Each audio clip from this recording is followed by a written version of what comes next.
ذوالقعدہ کا مہینہ جو ہے یہ حج کی تیاریوں اور حرام مہینوں میں سے ایک مہینہ ہے۔ نحمدہ ونصلی علی رسولہ الکریم، اما بعد فاعوذ باللہ من الشیطان الرجیم، بسم اللہ الرحمن الرحیم، رب اشرح لی صدری ویسر لی امری واحلل عقدۃ من لسانی یفقہوا قولی۔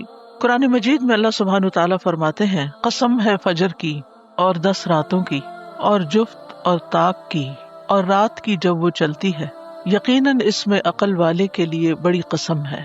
ان آیات میں اللہ سبحانہ وتعالی زمانے کے بہترین اوقات کے بارے میں بتا رہے ہیں۔ فجر کی قسم کھائی گئی تو فجر کے وقت کی بلیسنگز اور فجر کے وقت کی جو ورچوز ہیں یا اس کا جو ثواب ہے اس میں عبادت کرنے کا، وہ ہم سب جانتے ہیں۔ پھر ولیال نشر اور 10 راتوں کی، اس سے مراد مفسرین نے رمضان کی 10 راتیں بھی لی ہیں اور ذوالحجہ کے پہلے 10 دن بھی لیے ہیں، کیونکہ لیال کا لفظ دن اور رات دونوں کے لیے استعمال ہوتا ہے۔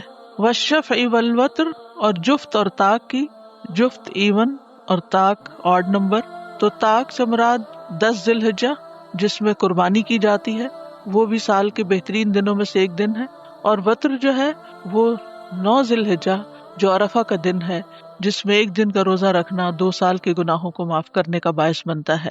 اور پھر حج ہوتا ہے اس دن اتنے لوگوں کے گناہ معاف ہوتے ہیں جتنے پورے سال میں کسی دن نہیں ہوتے۔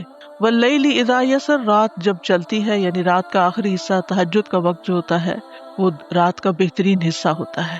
تو دن کا بہترین حصہ، رات کا بہترین حصہ، 10 بہترین راتیں، 10 بہترین دن، قربانی کا دن، حج کا دن، یعنی زمانے کے اور وقت کے جو بہترین اوقات ہیں ان سب کو یہاں پر جمع کر دیا گیا ہے۔ حل فی ذالک قسم لذی حجر، یقیناً اس میں عقل والے کے لیے بڑی قسم ہے، یعنی اللہ تعالیٰ نے ان چیزوں کا جو ذکر کیا ہے، ان کو جو گواہ بنایا ہے، اس میں ایک بہت بڑا سبق ہے جس پر ہم سب کو غور کرنا چاہیے۔ تو آج ہم خاص طور پر ذوالحجہ کے پہلے 10 دنوں کا ذکر کریں گے اور ان کی ہمارے دین میں کیا اہمیت اور فضیلت ہے۔ اس بارے میں آپ بہت سی باتیں پہلے سے جانتے بھی ہیں، لیکن یہ ایک یاد دہانی ہے میرے لیے، آپ سب کے لیے، تاکہ ہم اپنے وقت سے بہترین فائدہ اٹھا سکیں۔ تو پہلی بات تو یہ ہے کہ یہ دنیا کے افضل ترین ایام ہیں۔ اللہ سبحانہ وتعالیٰ نے اپنی مخلوقات کے درمیان فرق رکھا ہے، بعض کو بعض پر درجات میں بلندی عطا کی ہے، بعض دنوں اور مہینوں کو دوسرے دنوں اور مہینوں پر فضیلت دی ہے، اور ذوالحجہ کے پہلے 10 دنوں کو دنیا کے تمام دنوں میں بہترین دن قرار دیا گیا، اور ان 10 دنوں میں قربانی کے دن کو سب سے افضل بنایا گیا ہے۔ اسی طرح ہفتے کے دنوں میں سے جمعے کا دن جو ہے وہ سب سے افضل ترین دن ہے، یعنی بہترین دن جس پر سورج طلوع ہوتا ہے وہ جمعے کا دن ہے۔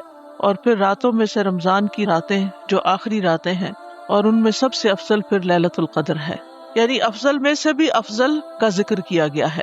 ان خاص مواقع کا ذکر کیوں کیا گیا اور ان کی خاص اہمیت کیوں ہے؟ یہ دراصل ہمارے لیے اللہ کی رحمت پانے کا ایک عظیم موقع ہے، تاکہ ہم جب روزمرہ کی زندگی کے دنوں میں ایک روٹین کی عبادت میں آ جاتے ہیں تو پھر خاص دن آ جاتا ہے تو ہم شعوری طور پر پھر بہترین طریقے سے محنت کرتے ہیں۔ تو یہ اللہ سبحانہ وتعالیٰ کا بندے پر ایک عطیہ ہے، ایک انعام ہے، ایک خوبصورت تحفہ ہے کہ جسے ہمیں قبول کرنا چاہیے، تاکہ ہمارے درجات بلند ہوں، ہماری کمی کوتاہی پوری ہو جائے، اور جن چیزوں سے ہم محروم ہیں ان کو پورا کر لیں، اور ان دنوں میں خوب محنت کریں اور اللہ سبحانہ وتعالیٰ کی رحمتوں کو تلاش کریں۔ رمضان گزرا، ہم نے محنت کی، لیکن ہم میں سے کوئی یہ نہیں کہہ سکتا کہ ہم نے اس کا حق ادا کر دیا۔ پھر اسی طرح شوال کے روزے مارے بندے جس طرح بھی رکھے، لیکن ہم نے حق ادا نہیں کیا۔ پھر ذوالقعدہ کا مہینہ جو ہے یہ حج کی تیاریوں اور حرام مہینوں میں سے ایک مہینہ ہے، لیکن اس میں بھی ہم نے کیا خاص عبادت کی یا اس کی حرمتوں کا کیا لحاظ رکھا۔ تو پھر اللہ سبحانہ تعالیٰ ایک اور موقع ہمیں دے رہے ہیں، یعنی ذوالحجہ کے یہ پہلے 10 دنوں کا، کہ اس میں ہم پھر اللہ تعالیٰ کی طرف متوجہ ہوں۔ یہ دن دنیا کے دنوں میں سب سے بہترین دن ہے، اور مطلقاً ایبسولوٹلی حدیث میں آتا ہے، سنن الترمذی کی روایت ہے، عن ابن عباس رضی اللہ عنہما قال قال رسول اللہ صلی اللہ علیہ وسلم ما من ایام العمل الصالح فیہن احب الی اللہ من هذه الایام العشر فقالوا یا رسول اللہ ولا الجہاد فی سبیل اللہ فقال رسول اللہ صلی اللہ علیہ وسلم ولا الجہاد فی سبیل اللہ الا رجل خرج بنفسه وماله فلم يرجع من ذلك بشيء۔ ابن عباس رضی اللہ عنہما کہتے ہیں کہ رسول اللہ صلی اللہ علیہ وسلم نے فرمایا، ذوالحجہ کے 10 دنوں کے مقابلے میں دوسرے کوئی دن ایسے نہیں جن میں نیک عمل اللہ کو ان دنوں سے زیادہ محبوب ہو۔ لوگوں نے عرض کیا، اللہ کے رسول، اللہ کی راہ میں جہاد کرنا بھی نہیں؟ تو رسول اللہ صلی اللہ علیہ وسلم نے فرمایا، اللہ کی راہ میں جہاد کرنا بھی نہیں سوائے اس مجاہد کے جو اپنی جان اور مال دونوں اللہ کے راستے میں لے کے نکلے پھر کسی چیز کے ساتھ واپس نہ آئے۔ بعض علماء کہتے ہیں کہ یہ بات حضرت مصعب بن عمیر کے بارے میں پٹاتی ہے کہ وہ کیسی زندگی گزار رہے تھے، شان و شوکت والی، اور پھر کس طرح اللہ کے راستے میں ہجرت کی، مدینہ میں گئے، نبی صلی اللہ علیہ وسلم سے پہلے جا کر وہاں پر فضا ہموار کی، لوگوں کو مسلمان کیا، ان کو قرآن پڑھایا، اور پھر شہید ہو گئے۔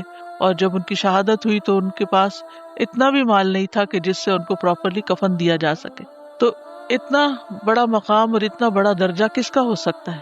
یعنی ایسی قربانی کون سوچ سکتا ہے کہ ہم میں سے کسی نے کی ہو؟ دین کے راستے میں مشکلات آتی ہیں یا ہم سیکریفائسز کرتے ہیں، لیکن اس درجے کی سیکریفائس کہ کچھ بھی نہ بچے انسان کا، کچھ بھی اس کے پاس نہ رہے اور دنیا سے خالی ہاتھ جائے، تو ایسا کرنا انسان عام طور پر سوچ بھی نہیں سکتا۔ اس جیسا عمل اگر کوئی کرے تو پھر وہ تو سب سے افضل ہے ہی، لیکن اس کے علاوہ جو باقی اعمال ہیں ان سب میں جو بھی عمل انسان سال بھر کرتا ہے اس سے زیادہ افضل ہے کہ ان دنوں میں کوئی کام انسان کرے۔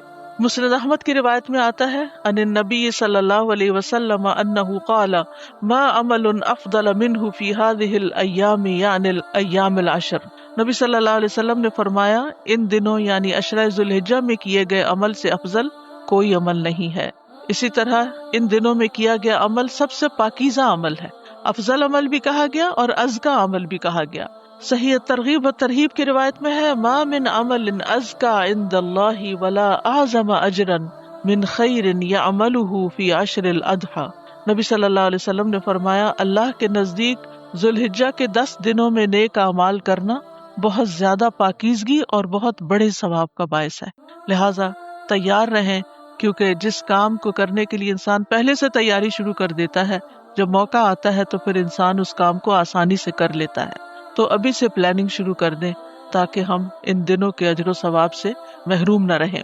ان دنوں میں فرائض اور نوافل دونوں کا اجر زیادہ ہو جاتا ہے، یعنی باقی دنوں کی نسبت بڑھ جاتا ہے، لیکن ہمیں بہرحال فرائض پر خاص طور پر توجہ کرنی چاہیے۔ خصوصاً آپ دیکھیے کہ ابن عباس کی روایت میں آتا ہے کہ نبی صلی اللہ علیہ وسلم نے جو فرمایا کہ جو عمل ان 10 دنوں میں کیا جائے اس کے مقابلے میں دوسرے دنوں کا کوئی عمل افضل نہیں۔ یہ صحیح بخاری کی روایت میں آتا ہے۔ لوگوں نے عرض کیا، کیا جہاد بھی اس کے برابر نہیں؟ آپ نے فرمایا، جہاد بھی اس کے برابر نہیں سوائے اس شخص کے جس نے اپنی جان اور مال کو خطرے میں ڈالا اور کوئی چیز واپس لے کر نہ لوٹا۔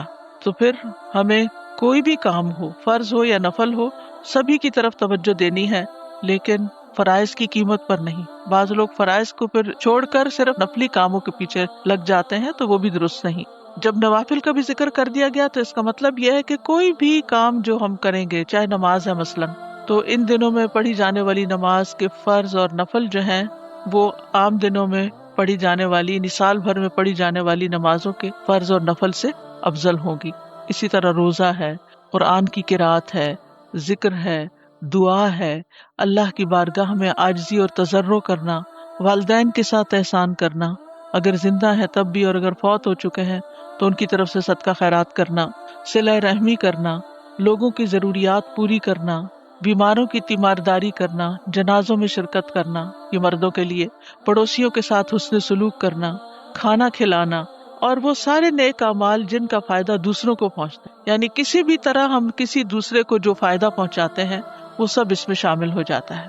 پھر اسی طرح یہ ہے کہ ہم سب جانتے ہیں کہ رمضان جو ہے وہ سال کے سارے مہینوں میں سے افضل مہینہ ہے، لیکن جب رمضان اور عشرہ ذی الحجہ کا موازنہ کیا جاتا ہے تو رمضان کی راتیں افضل ہیں اور ذی الحجہ کے دن رمضان کے دنوں سے بھی افضل ہیں۔ عام طور پر لوگ رمضان میں تو چونکہ سب مل کے عبادت کر رہے ہوتے ہیں تو عبادت کرنا بھی آسان ہوتا ہے اور سب نیکیوں کی طرف راغب ہوتے ہیں، لیکن عشرہ ذی الحجہ میں عام طور پر لوگوں کو اس کی فضیلت ہی پتہ نہیں ہوتی، پھر سب لوگ اس کا اہتمام بھی نہیں کرتے، تو پھر وہ کام کرنا بھی مشکل ہو جاتا ہے۔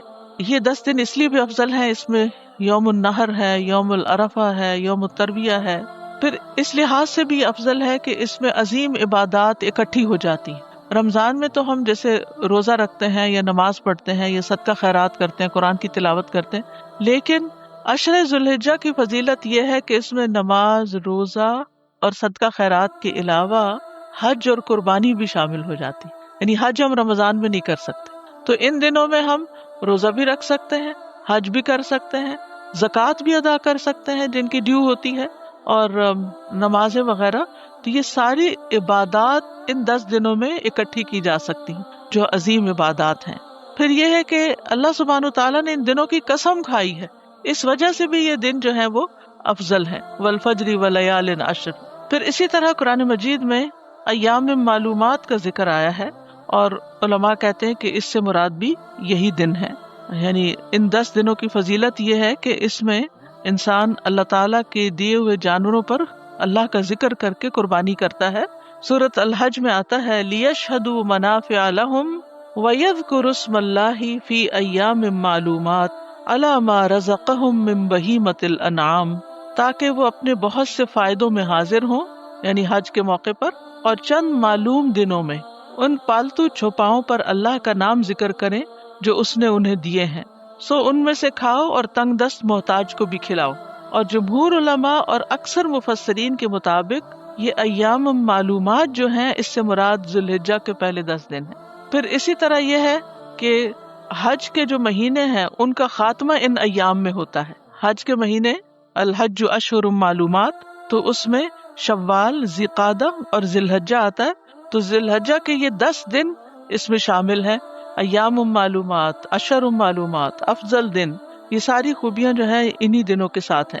اور یہ قول اکثر صحابہ کا ہے، جیسے حضرت عمر، حضرت علی ابن مسعود، ابن عباس، حضرت عبداللہ بن زبیر اور دیگر صحابہ کرام جو ہیں، اور اکثر تابعین بھی یہی کہتے ہیں کہ حج کے چند مہینے جو معلوم ہیں وہ شوال، ذی القعدہ اور ذی الحجہ کے پہلے 10 دن ہیں.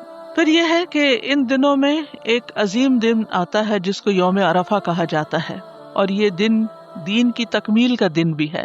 یعنی ان 10 دنوں کی فضیلت میں سے ایک فضیلت یہ بھی ہے کہ اس میں یوم عرفہ ہے، اور یہ وہ دن ہے جس دن اللہ نے اپنے دین کو مکمل کر دیا تھا اور مسلمانوں پر اپنی نعمت تمام کر دی تھی. جیسا کہ اللہ سبحانہ تعالیٰ کا ارشاد ہے، الیوم اکملت لکم دینکم واتممت علیکم نعمتی ورضیت لکم الاسلام دینا. آج میں نے تمہارے لیے تمہارا دین کامل کر دیا اور تم پر اپنی نعمت پوری کر دی، اور تمہارے لیے اسلام کو دین کی حیثیت سے پسند کر لیا. اور یہ کتنی بڑی خوشخبری ہے امت مسلمہ کے لیے کہ اللہ سبحانہ تعالیٰ نے اپنا دین ہم پر مکمل کیا اور کمپلیٹ دین ہمیں دیا اور ہم پر اپنی نعمت تمام کر دی. اس کو اللہ تعالیٰ سب سے بڑی نعمت قرار دیتے ہوئے ہم پر مکمل کرنے کا ذکر کر رہے ہیں یہاں پر. پھر اسی طرح اس عشرے کی فضیلت یہ بھی ہے کہ اس میں یوم النحر کا دن ہے جو حج اکبر کا دن ہے. اللہ تعالیٰ کے نزدیک یہ بھی ایک عظیم دن ہے. حدیث میں آتا ہے، عبداللہ بن قرۃ کہتے ہیں کہ نبی صلی اللہ علیہ وسلم نے فرمایا، اللہ تبارک و تعالیٰ کے نزدیک سب سے عظیم دن یوم النحر ہے، پھر یوم القر ہے. اور یوم القر کہتے ہیں قربانی سے اگلے دن کو، اور اس دن اس کو قر اس لیے کہتے ہیں کہ اس دن لوگ منا کی وادی میں قرار پکڑتے ہیں، وہاں قیام کرتے ہیں. کیسے قرار پکڑتے ہیں؟ 9 ذی الحجہ کو وہ وقوف عرفہ کر رہے ہوتے ہیں، پھر اس کے بعد اگلے دن 10 تاریخ کو قربانی کرتے ہیں، اور پھر قربانی کرنے کے بعد طواف افاضہ کے لیے جاتے ہیں. تو یہ بڑے بڑے کام کر کے پھر قرار پکڑتے ہیں، یعنی آرام کرتے ہیں قربانی کے اگلے دن، یعنی 10 تاریخ کے بعد. پھر اسی طرح یہ ہے کہ عام لوگوں کے لیے بھی یہ دن بڑے افضل ہیں، لیکن حج کرنے والوں کے لیے مزید افضل دن ہے یہ. یعنی جو لوگ بیت اللہ شریف جاتے ہیں، وہاں جا کر طواف کرتے ہیں، نمازیں پڑھتے ہیں، ایک نماز کا جو اجر ہے وہ 1,00,000 نمازوں کے برابر ہے. اور ہم 1,00,000 نمازیں کتنے دن میں پڑھ سکتے ہیں؟ یعنی اگر کسی کی تقریباً 54-55 سال عمر ہو تو اتنے سال میں جو اس نے نمازیں پڑھی وہ تقریباً 1,00,000 نمازیں بنتی ہیں. تو آپ خود سوچئے کہ کون ایسا شخص ہے کہ جو 55 سال کی عمر تک کوئی بھی نماز نہ چھوڑے اور مسلسل نماز پڑھے، 5 نمازیں جو ہیں دن کی. تو حرم کی ایک نماز 1,00,000 نمازوں کے برابر. اور پھر افضل جگہ، افضل دن اور افضل عمل، یہ سارے جب ایک جگہ اکٹھے ہو جاتے ہیں تو یہ سارے کیا ہو جاتے ہیں؟ ان کا اجر اور ثواب اور ریوارڈ کئی گنا زیادہ بڑھ جاتا ہے، کیونکہ زمانے کے اعتبار سے اور مکان کے اعتبار سے ان دنوں کو وہاں پر افضلیت ملتی ہے۔ پھر اسی طرح یہ ہے کہ ان دنوں میں انتھک محنت کی جاتی ہے، یہ انتھک محنت والے ایام ہیں۔ سلف صالحین جو تھے ان دنوں نیکی کے کاموں میں خوب محنت کرتے تھے۔ سعید بن جبیر کا حال یہ تھا کہ جب یہ 10 دن شروع ہوتے تو وہ اتنی سخت محنت کرتے کہ شاید ان کے پاس اتنی طاقت بھی نہ ہوتی تھی، اور ان 10 دنوں کی عبادت کی بہت ترغیب دیتے اور کہتے کہ ان 10 دنوں کی راتوں کو اپنے لیے دیے نہ بجھایا کرو، یعنی رات کی لائٹس نہیں آف کیا کرو۔ یعنی اتنی محنت کرتے کہ ان کے اندر اتنی طاقت بھی نہیں ہوتی تھی، لیکن پھر بھی وہ ایکسٹرا ایفرٹ کرتے تھے۔ یعنی ایک ہوتا نا کہ ہم اتنی عبادت کر لیں جتنی ہم میں ہمت ہے، اور ایک یہ ہے کہ ہمت سے بڑھ کے محنت کرنا۔ ابو عثمان نہدی کہتے ہیں کہ صحابہ کرام اور سلف صالحین 3 قسم کے دنوں کی تعظیم کرتے تھے، یعنی ان کو بہت امپورٹنس دیتے تھے۔ نمبر 1 رمضان کے آخری 10 دن، نمبر 2 ذوالحجہ کے پہلے 10 دن، اور نمبر 3 محرم کے پہلے 10 دن۔ یعنی یہ 10 دن عشرے جو ہیں ان میں وہ اللہ سبحانہ تعالیٰ کی طرف زیادہ راغب ہوتے تھے۔ پھر یہ ہے کہ ان دنوں کو اللہ کی اطاعت اور تقرب سے آباد کرنا چاہیے، یعنی ان میں زیادہ نیک اعمال کی طرف راغب ہونا چاہیے اور کوئی نیک عمل چھٹنا نہیں چاہیے۔ عام طور پر رمضان کے آخری عشرے میں ہم خوب محنت کرتے ہیں اور اپنے اندر قوت بھی کچھ پاتے ہیں، ایک موٹیویشن ہوتی ہے، لیکن جب ذوالحجہ کے یہ 10 دن آتے ہیں تو ہم کمزور پڑ جاتے ہیں، سست پڑ جاتے ہیں، اتنا شوق اور اتنی محبت اور عبادت سے اتنی رغبت نہیں شو کرتے جتنی ہم رمضان کے آخری 10 دنوں میں کرتے ہیں، حالانکہ یہ 10 دن رمضان کے دنوں سے زیادہ افضل ہیں اور ان میں کیے جانے والے اعمال اللہ کو زیادہ محبوب ہیں اور اللہ کے ہاں زیادہ افضل ہیں۔ تو اس لیے ہمیں ان دنوں کی خاص پلاننگ کرنی چاہیے، اور ان دنوں میں ہم کون سے ایسے نیکی کے کام کریں گے جو عام دنوں میں ہم نہیں کرتے، یعنی سال کے باقی دن اور ان دنوں میں فرق ہونا چاہیے۔ تو ہمیں اپنے اوقات کی حفاظت کرنی ہے تاکہ ان کو ہم زیادہ سے زیادہ عبادت میں استعمال کر سکیں۔ اور اوقات کی حفاظت کس سے؟ نیند سے، لہو و لعب چیزوں میں اپنا وقت ضائع کرنے سے، ادھر ادھر کی باتوں سے، سوشل میڈیا پہ بیٹھے رہنے سے، ادھر ادھر کی ویڈیو کلپس دیکھنے میں، ٹی وی کے آگے بیٹھنے میں اپنا وقت ضائع نہیں کریں۔ اسی طرح لوگوں سے میل ملاقات میں، کہیں جا رہے ہیں کہیں آ رہے ہیں، ان چیزوں میں بھی وقت ضائع نہیں کریں، بلکہ ان اوقات کو بھی اپنی عبادت میں اور ذکر میں اور اچھے کاموں میں استعمال کریں۔ اگر ضرورتاً کسی کے پاس جانا بھی پڑے تو وہاں پر بھی بیٹھ کر ان کو بھی ساتھ شامل کر لیں اور عبادت کا کوئی کام کریں، چاہے ذکر ہو، چاہے قرآن کی تلاوت ہو۔ بچوں کو بھی اکٹھا کر لیں، ان سے بھی ذکر کروائیں، ان سے تسبیحات پڑھوائیں، ان سے قرآن کی تلاوت کروائیں، تاکہ انہیں معلوم ہو کہ یہ عبادت کے دن ہے۔ ان 10 دنوں کا سب سے افضل عمل جو ہے وہ حج ہے۔ اس سال اللہ ہی کے اذن سے چند افراد ہی حج کریں گے، سعودی عرب سے باہر والوں کو تو جانے کی اجازت نہیں ہے، اندر ہی کے افراد خوش قسمت ہیں کہ جو حج کر پائیں گے، پہلے کی نسبت کم ہوں گے، لیکن جو بھی حج کر پائے اس کو یہ یاد رکھنا چاہیے کہ یہ افضل ترین عمل ہے۔ اور حج مبرور جو ہے یعنی ایسا حج کرنا جیسا کرنے کا حکم دیا گیا ہے، اپنی تمام شرائط اور اپنی تمام کنڈیشنز کے ساتھ، اس کا ثواب جنت کے سوا کچھ نہیں، اور خصوصاً اگر وہ فرض حج ہو۔ ایک ہوتا ہے نا نفلی حج اور ایک ہوتا فرض حج، تو فرض حج میں بھی انسان کو پوری طرح سیکھ کر حج کرنا چاہیے اور پوری توجہ کے ساتھ اپنے سارے مناسک جو ہیں ان کو ادا کرنا چاہیے۔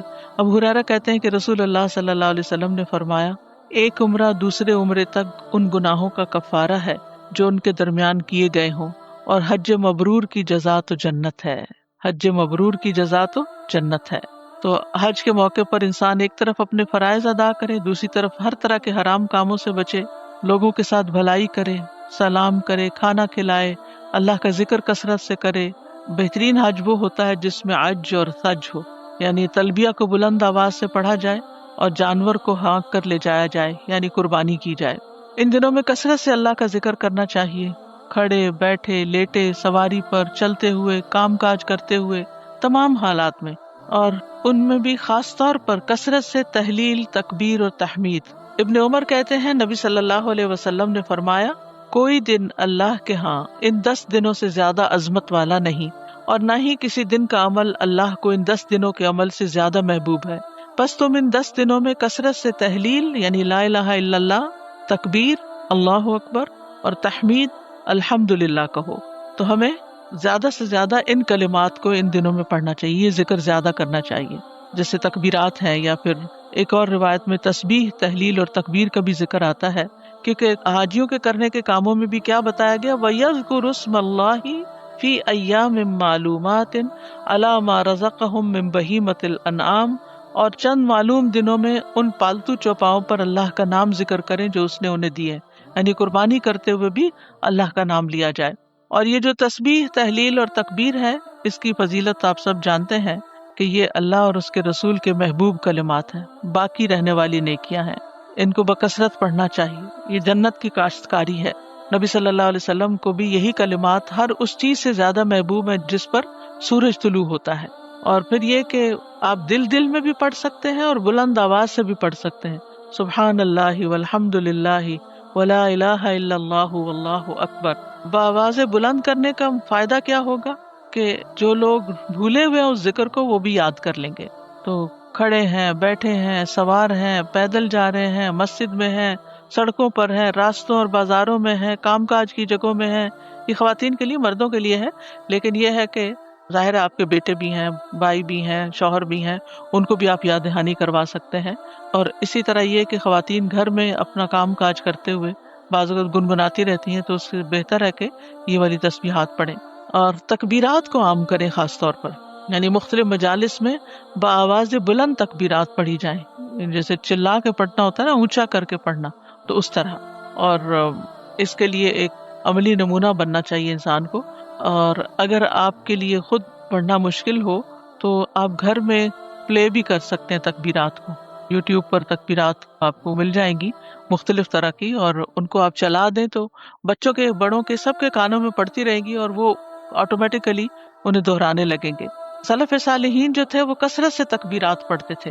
ابن عمر اور ابو ہریرہ ان 10 دنوں میں بازاروں میں نکل جاتے اور تکبیرات کہتے. ان کی تکبیرات سن کر دوسرے لوگ بھی تکبیرات کہتے. اصل مقصد یہی ہے کہ سب تکبیرات پڑھیں، یعنی گونج اٹھے گلی بازار اللہ کی بڑائی. تکبیر کیا ہے دراصل؟ اللہ کو بڑا ماننا. اللہ سب سے بڑا ہے، اللہ سب سے بڑا ہے. کہ اگر سال میں 10 دن بھی کوئی دن رات اس نام کو بلند کرتا رہے کہ اللہ سب سے بڑا ہے، تو انشاءاللہ دل میں اللہ کی بڑائی کا احساس پیدا ہوگا. میمون بن مہران ایک تابعی ہیں، وہ کہتے ہیں میں نے لوگوں کو پایا ہے وہ ان 10 دنوں میں تکبیرات کہتے ہیں، یہاں تک کہ لوگ اتنے زیادہ جمع ہوتے ہیں کہ میں انہیں سمندر کی موجوں کے ساتھ تشبیہ دیتا ہوں. یعنی اکٹھے ہو کے ہجوم کی شکل میں، جیسے وہ موج آ رہی ہو، جیسے انسانوں کا ٹھاٹھے مارتا سمندر ہو اور وہ تکبیرات پڑھ رہا ہو. یعنی اس طرح اہتمام کیا جاتا تھا. پھر تکبیرات پڑھتے ہوئے اللہ کی مدد ذہن میں رکھنی چاہیے. تکبیر جو ہے وہ دشمن کے مقابلے میں فتح کا ذریعہ بھی ہے اور اس سے بشارت بھی ملتی ہے. اللہ اکبر کہنے سے خیبر فتح ہوا اور دیگر فتوحات ہوئیں اور اللہ کے دشمنوں کو شکست ہوئی. تو اللہ اکبر کو معمولی کلمہ نہیں ہے، جانور ذبح کیا جاتا ہے اس وقت بھی پڑھا جاتا ہے، اور اللہ کا ذکر کہیں پر بھی بلند کیا جا سکتا ہے. اور تکبیرات کی 2 اقسام ہے، ایک ہے مطلق تکبیر اور دوسری ہے مقید تکبیر.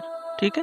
مطلق تکبیر جو ہے یہ ذوالحجہ کے تمام 10 دنوں میں ہوگی اور ایام تشریق کے آخری دن کے ختم ہونے کے ساتھ ختم ہو جائے گی. اور یہ تکبیرات تمام اوقات، تمام حالات، تمام جگہوں میں ہوں گی، اور ہر اس جگہ میں یہ تکبیریں کہی جائیں گی جہاں اللہ تعالیٰ کا ذکر کرنا جائز ہے. یعنی واش روم وغیرہ میں نہیں کیے جائیں گی لیکن باہر. اور ان کو علل اعلان البلند آواز میں کہنا ہوگا، یعنی اللہ اکبر لا الہ الا اللہ اللہ اکبر وللہ الحمد، اور کسی بھی وقت کسی بھی جگہ سوائے ممنوع جگہوں کے. ٹھیک ہے. اور کب تک؟ پہلی ذی الحجہ سے لے کر ایام تشریق کے آخری دن تک، 13 ذی الحجہ تک. دوسری ہے مقید تکبیرات. یہ فرض نمازوں کے بعد تکبیرات پڑھنا ہے، یعنی 5 فرض نمازوں کے بعد کہی جانے والی تکبیرات. جو لوگ حج کرنے نہیں گئے وہ ان تکبیرات کو 9 ذی الحجہ کی فجر سے شروع کریں گے. ٹھیک ہے، یاد رکھیے گا 9 ذی الحجہ کی فجر سے شروع ہوں گی. اور حاجیوں کے لیے 10ویں ذی الحجہ کی ظہر کے وقت شروع ہوگی، اور یہ ایام تشریق کے تیسرے دن کی عصر کے بعد ختم کر دی جائیں گی. ایام تشریق جو ہیں یعنی 13 ذی الحجہ کو آخری ایام تشریق ہوتا ہے، اس کی عصر کے ساتھ ختم کر دی جائیں گی. تو یہ کب پڑھنی ہے؟ فرض نمازوں کے بعد. اور کون کون سی فرض نمازیں؟ 5 فرض نمازیں. ہو سکتا ہے یہ عمل آپ نے پہلے کبھی نہ کیا ہو، تو اس لیے میں اس کو دوبارہ دہرا دیتی ہوں کہ مقید کا مطلب ہے کہ قید ہے، وہ بندھی ہوئی ہے کس کے ساتھ؟ فرض نمازوں کے ساتھ. اور یہ کن کے لیے ہے؟ حاجیوں کے لیے بھی ہے اور نہ حج کرنے والوں کے لیے بھی ہے. جو حاجی نہیں ہے وہ 9 ذی الحجہ کی فجر سے شروع کر دیں، اور حاجیوں کے لیے 10ویں ذی الحجہ کی ظہر کے وقت. اور کب تک جاری رہے گی سب کے لیے؟ ایام تشریق کے آخری دن کی عصر کے ساتھ. اور تکبیرات کے الفاظ کیا ہوں گے؟ سب سے مشہور تکبیر جو ہے وہ ہے اللہ اکبر اللہ اکبر اللہ اکبر، یعنی 3 دفعہ اللہ اکبر، اور پھر لا الہ الا اللہ واللہ اکبر وللہ الحمد. ٹھیک ہے، لیکن اس میں بہت گنجائش ہے اور الفاظ بھی آپ پڑھ سکتے ہیں، جیسے اللہ اکبر کبیرہ والحمد للہ کثیرہ وسبحان اللہ بکرۃ واصیلا. اسی طرح 3 دفعہ اللہ اکبر کہنے کے بجائے 2 دفعہ بھی کہا جا سکتا ہے. پھر ان 10 دنوں کی فضیلت میں سے ایک خاص فضیلت ہے روزہ رکھنا. 9ویں تاریخ کا روزہ رکھنا تو سنت ہے، لیکن اگر پہلے 8 دن کے روزے بھی رکھ لیے جائیں تو بہت ہی بہترین ہے. سال بھر میں آپ جو روزے رکھتے ہیں ان سے یہ افضل ہو جائیں گے. روزہ جہنم سے بچنے کا ذریعہ ہے، گناہوں سے ڈھال ہے، گناہوں کا کفارہ بھی ہے. ایک دن کے روزے کا اجر کیا ہے؟ ابو سعید خدری کہتے ہیں کہ میں نے نبی صلی اللہ علیہ وسلم کو یہ فرماتے ہوئے سنا، جو شخص اللہ کی راہ میں ایک دن کا روزہ رکھے گا، اللہ اس کے چہرے کو 70 سال کی مسافت کے برابر آگ سے دور کر دے گا. یعنی وہ جہنم سے اتنا دور ہو جائے گا انسان. لیکن خاص طور پر عرفہ کا روزہ غیر حاجی کے لیے ہے. یہ حاجی نہیں رکھتا عرفہ کا روزہ. عرفہ کے دن کا روزہ جو سنت ہے، یہ بہت بڑی غنیمت ہے اور یہ 2 سال کے گناہوں کا کفارہ بن جاتا ہے. ابو قتادہ کہتے ہیں کہ ایک آدمی نبی صلی اللہ علیہ وسلم کی خدمت میں حاضر ہوا اور پوچھا، آپ کس طرح روزے رکھتے ہیں؟ اس بات سے رسول اللہ صلی اللہ علیہ وسلم کچھ غصے میں آ گئے. حضرت عمر نے آپ کا غصہ دیکھا تو کہنے لگے، ہم اللہ کے رب ہونے، اسلام کے دین ہونے اور محمد صلی اللہ علیہ وسلم کے نبی ہونے پر راضی ہیں. ہم اللہ کے غصے سے اور اس کے رسول کے غصے سے اللہ کی پناہ میں آتے ہیں. عمر رضی اللہ عنہ ان کلمات کو دہرانے لگے حتیٰ کہ آپ کا غصہ ٹھنڈا ہو گیا. تو عمر رضی اللہ عنہ نے کہا کہ اللہ کے رسول، اس شخص کا کیا حکم ہے جو سال بھر مسلسل روزہ رکھتا ہے؟ آپ نے فرمایا، نہ اس نے روزہ رکھا نہ افطار کیا، یا فرمایا کہ اس نے روزہ نہیں رکھا اور اس نے افطار بھی نہیں کیا. یعنی یہ تو رکھنا نہ رکھنا برابر ہے اگر ہر روز ہی رکھتے ہیں. عمر رضی اللہ عنہ نے کہا کہ اس کا کیا حکم ہے جو 2 دن روزہ رکھتا ہے اور 1 دن افطار کرتا ہے؟ آپ نے فرمایا، کیا کوئی اس کی طاقت رکھتا ہے؟ پوچھا، اس کا کیا حکم ہے جو 1 دن روزہ رکھتا ہے اور 1 دن افطار کرتا ہے؟ فرمایا، یہ داؤد علیہ السلام کا روزہ ہے. انہوں نے پوچھا، اس آدمی کا کیا حکم ہے جو 1 دن روزہ رکھے اور 2 دن افطار کرے؟ آپ نے فرمایا، مجھے پسند ہے کہ مجھے اس سے طاقت مل جاتی ہے، یعنی 1 دن روزہ رکھ کے 2 دن افطار.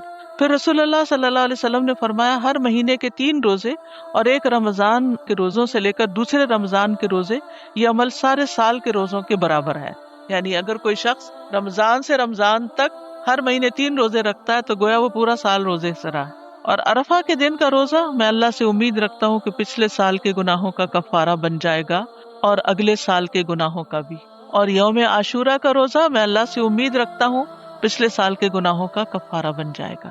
تو اس طرح 3 سال کے گناہوں کا کفارہ ہو جاتا ہے جب انسان یہ روزہ رکھتا ہے. آپ دیکھیے کس طرح مثلا 9 ذی الحجہ کا آپ نے روزہ رکھا نا، تو سال اینڈ ہو رہا ہے، تو اب کیا ہے، پچھلا سال جو تھا اس کا کفارہ ہو گیا اور ایک اگلا سال جو محرم سے شروع ہوگا اس کا. اب محرم آیا تو آپ نے پھر روزہ رکھا تو ایک پچھلے سال کا کفارہ ہو گیا.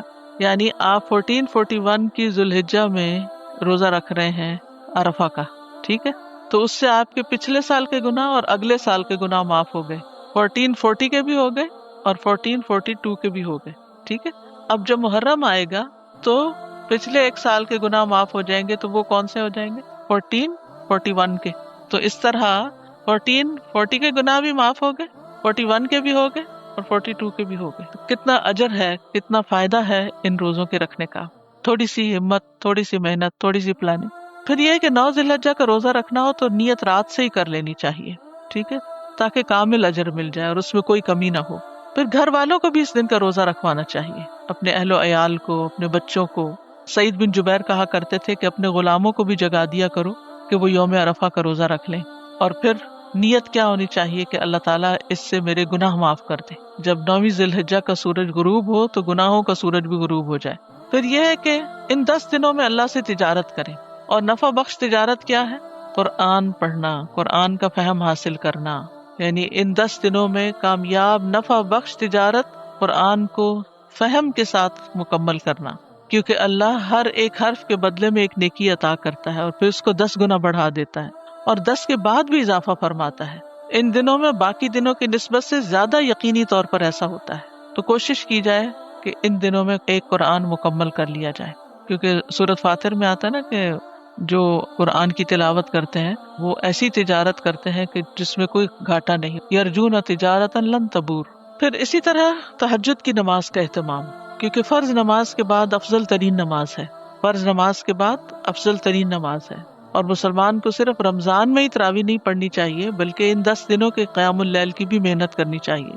ابو ہریرہ کہتے ہیں آپ سے پوچھا گیا فرض نماز کے بعد کون سی نماز افضل ہے اور ماہ رمضان کے بعد کون سے روزے افضل ہیں؟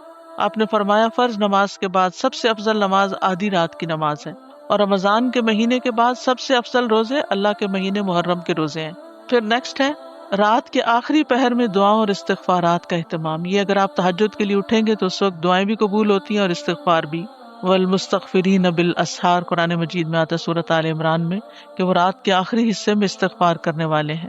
اور پھر سورۃ زاریات میں آتا ہے کانوا قلیلا من اللیل ما یہجعون وبالاسحار ھم یستغفرون، کہ وہ رات کو کم ہی سوتے تھے اور سحری کے وقت مغفرت مانگا کرتے تھے، اور سحری کے وقت اللہ سبحانہ تعالیٰ آسمان دنیا پر نزول فرماتے ہیں، بندے کی توبہ قبول فرماتے ہیں اور اس کی دعائیں بھی قبول ہوتی ہیں۔ پھر ان 10 دنوں میں خوب صدقہ بھی کرنا چاہیے، ہر روز کچھ نہ کچھ صدقہ ضرور کریں، کیونکہ قیامت کے دن انسان اپنے صدقے کے سائے میں ہوگا۔ صدقہ بری موت سے بچاتا ہے، صدقہ گناہوں کو گرا دیتا ہے، رب کے غضب کو بجھا دیتا ہے، مال میں برکت اور اضافے کا سبب ہے۔ اللہ تعالیٰ صدقہ دینے والے کو اس کا بہترین نعم البدل عطا کرتا ہے، یعنی یہ نہیں کہ جب آپ دیتے ہیں تو آپ کے ہاتھ سے چلا گیا، بلکہ آپ کو واپس ملے گا کئی گنا زیادہ۔ اور ان دنوں میں کیا جانے والا صدقہ باقی دنوں کے صدقے کے مقابلے میں افضل ہے۔ پھر اس کے بعد ان دنوں میں اللہ تعالیٰ کے پسندیدہ کام کرنا، یعنی جن کاموں سے اللہ راضی ہوتا ہے، مثلاً کسی کو خوش کرنا، کسی کی ضرورت پوری کرنا، صلہ رحمی کرنا، کسی محتاج کے کام آنا۔ پھر اسی طرح اگر کچھ لوگ حج پہ جا رہے ہوں تو ان کے گھر والوں کی دیکھ بھال پیچھے سے کرنا، ان کی ضروریات کا خیال رکھنا، ان کے ساتھ احسان کا معاملہ کرنا، ان کے بچوں کا خیال رکھنا، اسکول ڈراپ کرنا ہے، لینا ہے، گروسری لانی ہے یا کچھ بھی۔ اس کے بارے میں نبی صلی اللہ علیہ وسلم نے فرمایا جس نے نمازی یا حاجی کو سامان مہیا کیا یا اس کی غیر موجودگی میں اس کے اہل و عیال کی خبرگیری کرتا رہا یا روزہ دار کو روزہ افطار کرایا تو اس کے لیے بھی انہی کے برابر ثواب ہوگا، ان کے ثواب میں سے کچھ بھی کمی نہیں ہوگی۔ یعنی جو حج پہ گیا ہے اگر پیچھے سے کوئی اس کے گھر والوں کو لک آفٹر کرتا ہے تو حج کا ثواب اس کو بھی مل جائے گا۔ کسی نے روزہ رکھا ہے، آپ نے اس کا روزہ کھلوا دیا ہے تو آپ کو اس کا اجر و ثواب مل جائے گا۔ پھر ان دنوں مسلمانوں کی عید بھی ہوتی ہے، تو عید کی نماز کی ادائیگی بھی ایک ثواب کا کام ہے۔ اور پھر عید کے بعد کیا کام کرتے ہیں؟ جانور قربان کرتے ہیں، تو قربانی کر کے بھی انسان اللہ کا قرب پاتا ہے۔ یعنی قربانی اصل میں کیا ہے؟ قربانی قرب کا ذریعہ ہے، اللہ کے قریب ہونے کا ذریعہ ہے، اللہ کی رحمت پانے کا ذریعہ ہے۔ اللہ تعالیٰ نے نبی صلی اللہ علیہ وسلم کو حکم دیا فَصَلِّ لِرَبِّكَ وَانْحَرْ، آپ اپنے رب کے لیے نماز ادا کیجیے اور قربانی کیجیے۔ اِنَّ شَانِئَكَ هُوَ الْأَبْتَرُ، بے شک آپ کا دشمن ہی جڑ کٹا ہوگا۔ یعنی اللہ تعالیٰ بندے کو جب کوئی انعام عطا کرے، کوئی نعمت عطا کرے اور زیادہ نعمتیں عطا کرے، اِنَّا أَعْطَيْنَاكَ الْكَوْثَرَ، تو پھر کیا کرے؟ فَصَلِّ لِرَبِّكَ وَانْحَرْ، شکر ادا کرے ان 2 طریقوں سے، ایکسٹرا نماز پڑھ کے، نوافل وغیرہ پڑھ کے، اور اس کے ساتھ ساتھ قربانی کر کے۔ اور قربانیوں میں سب سے بڑی قربانی کس کی ہوتی؟ اونٹ کی قربانی۔ تو نحر اونٹ کی قربانی کے لیے استعمال ہوتا ہے، کیونکہ جتنا مضبوط جانور کوئی قربان کرتا ہے قیامت کے دن پل صراط سے وہ اس کی سواری بنے گا۔ آج صبح جب میں اندھیرے میں تھی تو ایک دم مجھے پل صراط کا خیال آیا کہ دنیا میں چلنے میں مشکل ہوتی ہے، انسان کو کتنی گھبراہٹ ہوتی ہے کہ سب آگے نکل رہے ہیں، میں چل نہیں پا رہا۔ یہ کہ اکٹھے جیسے مثلاً آپ کہیں نکلے ہیں گھر والوں کے ساتھ، تو جس کو چلنے میں دقت ہوتی ہے وہ پیچھے رہ جاتا ہے اور اس کو کس کس قسم کے اندیشے لاحق ہوتے ہیں۔ تو قیامت کے دن بھی بہت سے لوگ پل صراط سے گزر رہے ہوں گے، اور کچھ کتنی تیزی کے ساتھ گزر جائیں گے اور کچھ لڑکھڑاتے ہوئے اور آہستہ آہستہ اور رینگتے ہوئے، اور یعنی مختلف طریقوں سے۔ تو سوچ رہی تھی کون سا ایسا عمل کیا جائے کہ جس سے پل صراط سے گزرنا آسان ہو جائے کہ فوراً ایک سے دوسری طرف پھر جا کے چین آئے گا۔ اور اس میں نے ایسے کیا، پھر چین آئے گا، پھر اصل خوف دور ہوگا، پھر پریشانی دور ہوگی۔ یہ اصل کامیابی کہ انسان پل صراط پار کر جائے۔ دنیا کے تو بہت سے امتحان انسان پار کرتا ہے، ایک امتحان آتا ہے پھر گزر جاتا ہے، ایک مشکل وقت آتا ہے گزر جاتا ہے، لیکن اصل میں تو وہ وقت ہے جو سب سے مشکل وقت ہے کہ سب کچھ ہو بھی گیا لیکن پھر آخری مرحلے پر اب جہنم کے اوپر لگے ہوئے پل سے کیسے پار ہونا. تو اس کے لیے انسان دنیا میں نیک کام کرتا رہے اللہ تعالیٰ کی رضا کے، تاکہ وہاں اللہ کی مدد شامل حال رہے. تو قربانی کرنے والے کے لیے کچھ سنتیں بھی ہیں. جو شخص قربانی کا ارادہ رکھتا ہو ان 10 دنوں میں نہ بال کاٹے نہ ناخن کاٹے. یہ وہ عبادت ہے جو ذوالقعدہ کے مہینے کے آخری دن کے سورج غروب ہونے سے شروع ہو جاتی ہے. ادھر ذوالحجہ کا چاند نظر آئے، ادھر بال ناخن سب کچھ کاٹنا، ٹرم کرنا، تھریڈنگ، ویکسنگ، یہ سب کچھ منع. ام سلمہ رضی اللہ عنہا سے روایت ہے کہ نبی صلی اللہ علیہ وسلم نے فرمایا، جب ماہ ذی الحجہ کا عشرہ شروع ہو جائے اور تم میں سے کسی کا قربانی کرنے کا ارادہ ہو تو وہ اپنے بالوں اور جلد میں سے کچھ نہ لے، اور جلد میں سے، کھال میں سے، یعنی کہ اپنی سکن بھی نہ اتارے. پھر یہ ہے کہ جہاں نیک اعمال کرنے کا فائدہ ہے وہاں گناہوں کو چھوڑنا بھی ضروری ہے اور سچی توبہ بھی کرنا ضروری ہے. تو ان دنوں میں ہمیں اللہ سبحانہ وتعالیٰ کو راضی کرنے کے کام بھی کرنے ہیں اور جو ناراضگی کے کام کریں ان کو چھوڑنا بھی ہے، اور نیک اعمال کی طرف دوڑ لگا دینی ہے اور برے اعمال سے بچنے کی دوڑ لگا دینی ہے. اگر گناہ اللہ تعالیٰ کے حق سے متعلق ہو، نماز روزے وغیرہ میں کمی کوتاہی ہے تو اس کی اصلاح کریں. اگر تاخیر سے آپ نماز پڑھتے ہیں یا بہت جلدی پڑھتے ہیں تو اس کی اصلاح کریں. اور اگر کسی انسان سے متعلق گناہ ہے تو ان کا بھی علاج کریں، مظلوم کو اس کا حق لوٹا دیں.